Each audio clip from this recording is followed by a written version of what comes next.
Teacher disapproves of boy adopted by two dad, regrets it. As he stood in front of his classmates, he could feel all eyes fixed on him. And after a while, he could also feel how tears came to his eyes. He was paralyzed with attention, so he didn't wipe them off.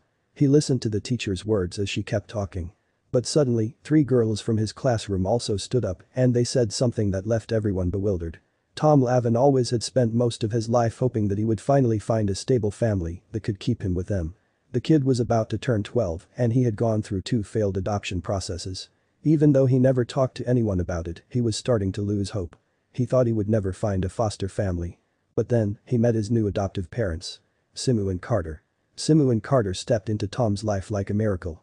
They adopted him, he moved with them to their house in the suburbs and was as happy as he could be. The couple loved him to no end. They could afford to give Tom everything he could have asked for, from a gaming console to a bike.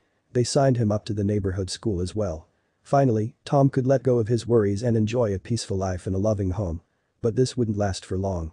One Monday, an event took place that would change Tom's life forever. But it all started like a normal day. Tom, like many other students across the country, was fresh from some well-deserved rest during Thanksgiving break. Back in school, one of the teachers suggested an activity.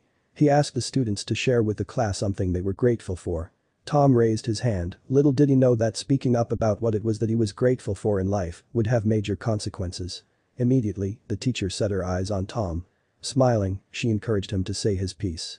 Tom stood up and cleared his throat, ready to do so. The class giggled and Tom smiled. "I'm thankful for being adopted by my two dads," Tom said. "I didn't think I'd ever be accepted or loved. Yet every day, they show me." The teacher instantly stopped smiling and made a motion to make Tom stop.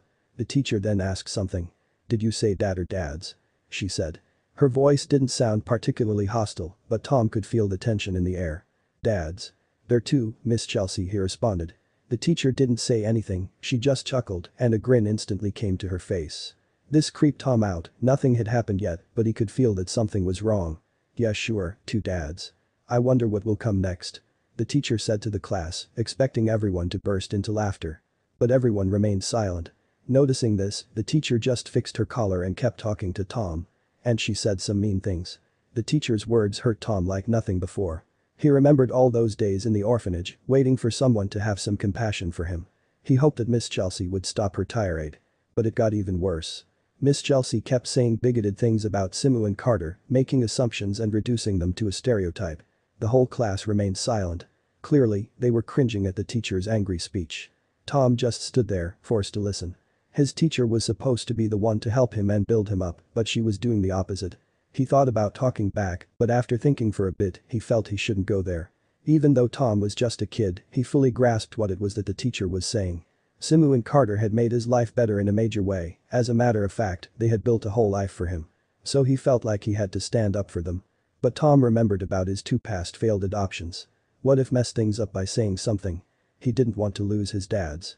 So all he could do was just stand there, listening to his teacher's bigoted speech. Tom looked down to the floor. Tears came to his eyes and slid down his cheeks. He felt an uncomfortable heat taking over him. He also felt sick in his stomach with shame and anxiety.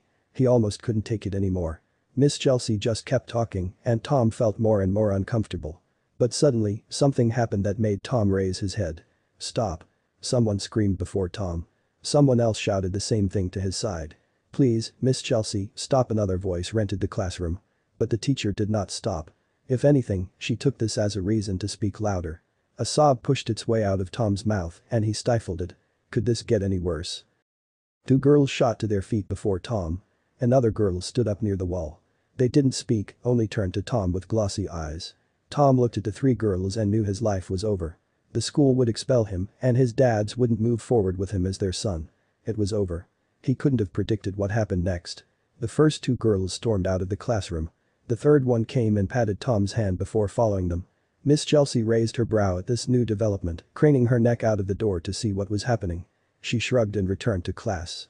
"Anyway," she said, but the principal marched into the classroom. "Excuse me, Miss Chelsea. Can I see you in my office?" "Now, thanks," the principal said between gritted teeth. The teacher looked at the principal disbelievingly but followed him out. The 3 girls who'd fetched the principal hurried to Tom, cleaning his face. "It's okay," one of them said. "It's over."